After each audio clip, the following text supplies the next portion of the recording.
Hey, December Daily, Thriftmas number 7, day 7.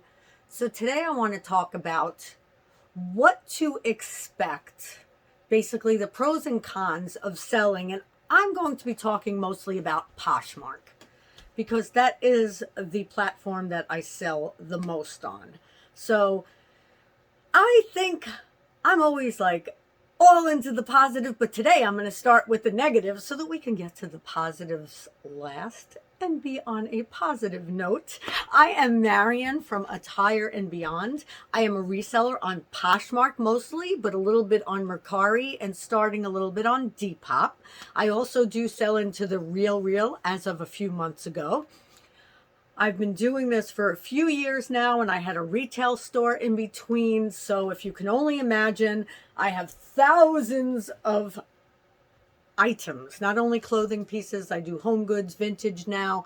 So I have lots of things, and I do have about 1,500 things in my Poshmark closet. So I did close my retail store at the end of 2021, and I've been loving doing online Facebook Lives and also my online Poshmark closet and now some Poshmark Lives.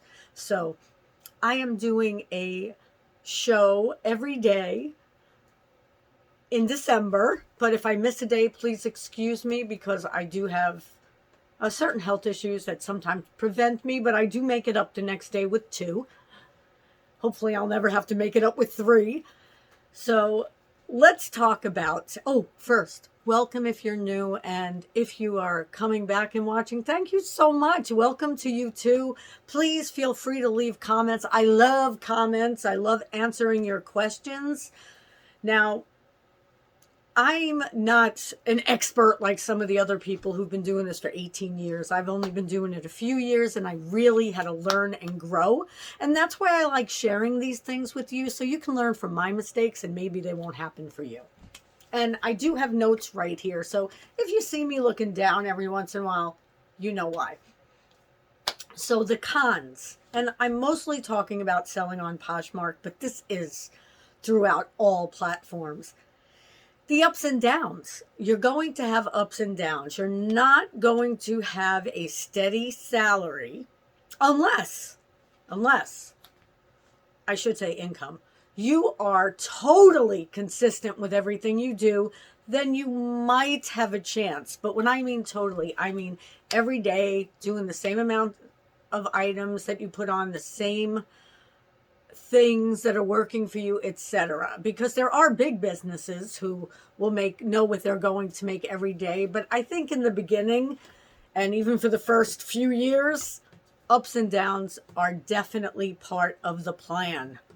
You wish they weren't, but they are. You can sell 10 items one day and none for 4 days. You could sell 1 item today, 8 tomorrow, and 1 4 days from now. So there are going to be those ups and downs that you will at least have in the very beginning, when you're learning. And when I say in the beginning, even though I've been doing this for a few years now, I feel like I'm in the beginning because I'm still learning so much. So that's why I like sharing it with you. The second thing that I want to talk about is scams and scammers. Now, this can be 2 different ways.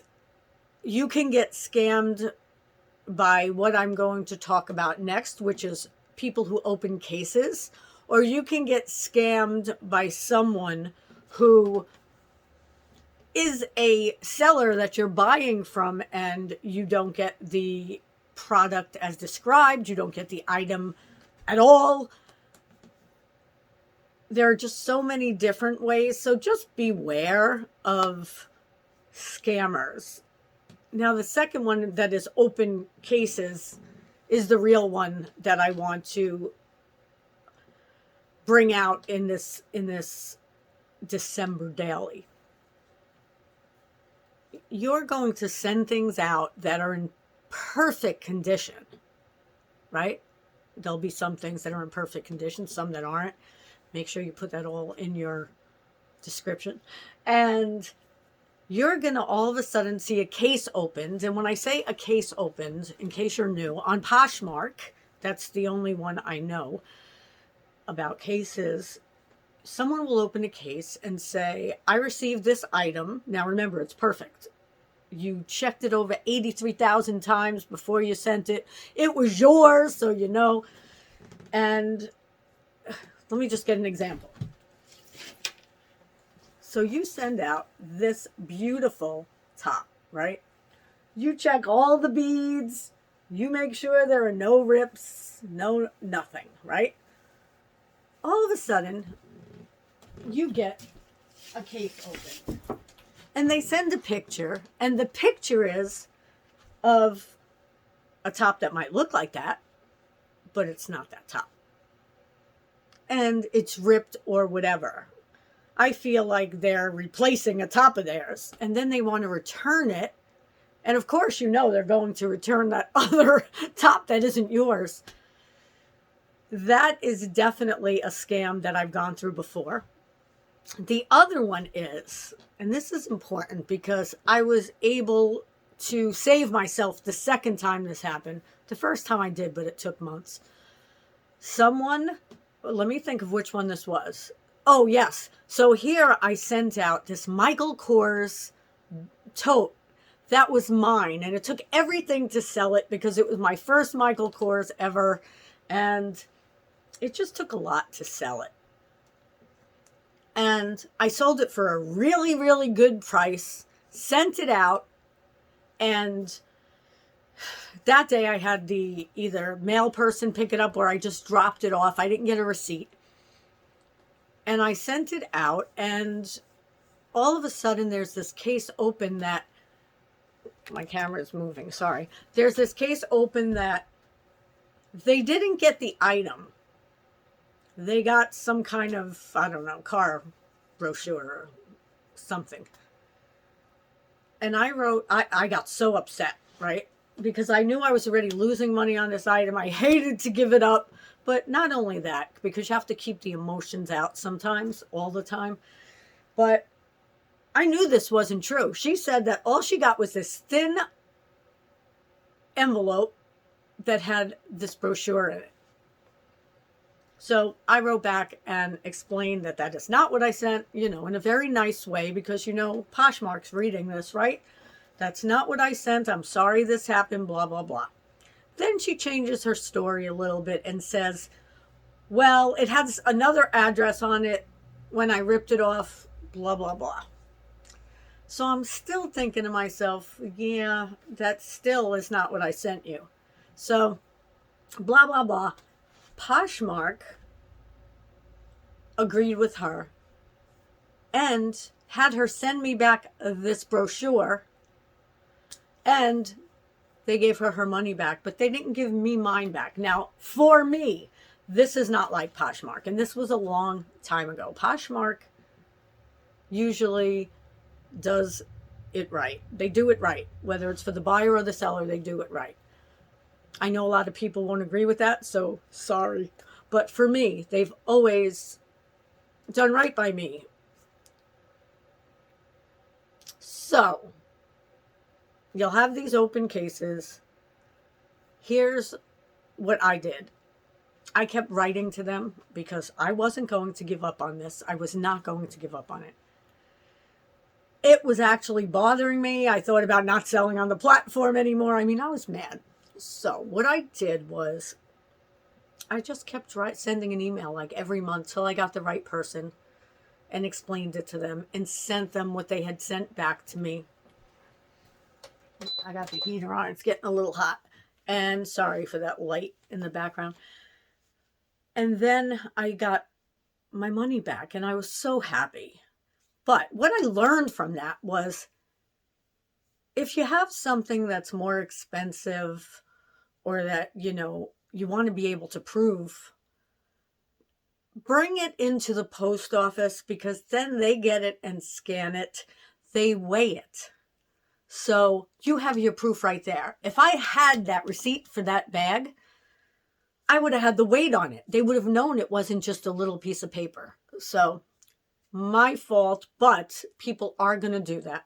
I've had it with boots where I've sent them this awesome pair of boots. New with tags. I check everything out. I bend it. I check it. That doesn't mean that I'm not going to let things get past me sometimes. But I knew that these were perfect because I bought them for myself. And I wore them around a little bit, right? And I put that in there that I try them on around the house, but they were just a little bit too small. But they send a picture with the heel broken, like broken. Thank God I won that right away because, yeah, that would have been another one. But anyway, the other thing that bothered me, and it really, I'm not going to say it shouldn't bother you, but it used to bother me in the beginning. Now it still bothers me, but not like it did. So I had a 5-star rating for a couple of years. And then all of a sudden, someone gave me a 1. I don't remember for what, but they gave me a 1 for one of these open cases. No, it wasn't those, because if they open a case, it was something else where I wished now they would have opened a case when I used to hate seeing that open case come. Hey, I just wanted to hop back on for a couple of minutes to say I'm so sorry. I got cut off. I did not have enough memory or space. So I was on less than 5 stars. It's going to happen. Don't let it bother you. Don't get your emotions into it. And the last thing I was going to talk about on cons, and then we'll talk about pros tomorrow because I need to get some space on here, is commission. So on Poshmark especially, there's a 20% commission, but this is a pro and a con. So tomorrow I'll start with this as the pro. The con is it's a 20% commission. And that's a lot of money, especially when you are selling higher goods, because think about it. If you sell $100 item, you only get 80. But I'll tell you what the pros are tomorrow. So thanks so much for tuning in. If you liked this, please give me a thumbs up, subscribe, hit the bell if you haven't, and thanks. Sorry for this last part.